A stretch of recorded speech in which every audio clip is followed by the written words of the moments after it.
Praise the lord.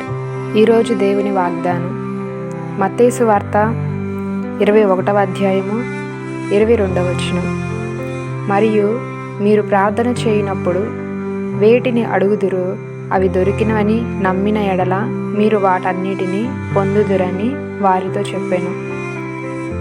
ఈరోజు మనము ప్రార్థన చేయుచున్నప్పుడు ఏ విషయమైతే మనం దేవుని సన్నిధిలో మొరపెట్టుతున్నామో అవన్నీ కూడా దేవుడు మనకు అనుగ్రహించాడని మొదట మనము నమ్మాలి.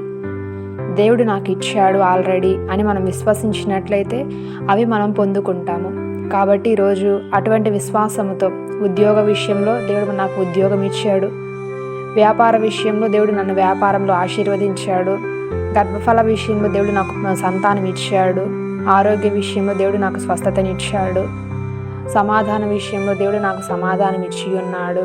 అన్ని విషయాలలో కూడా దేవుడు నాకు క్షేమాన్ని ఇచ్చి నా ప్రార్థనకు దేవుడు జవాబు ఇచ్చాడు అని విశ్వాసంతో మనం ప్రార్థించినట్లయితే మనము ఏదైతే అడుగుతున్న ప్రతి దానికి దేవుడు తప్పక మేలు దయచేస్తాడు. కాబట్టి అటువంటి విశ్వాసంతో ఈరోజు మనం ప్రార్థించి దేవుని యొక్క గొప్ప ఆశీర్వాదములు ఈ దినం మనందరము కూడా పొందుకొందుముగాక. ఆమేన్.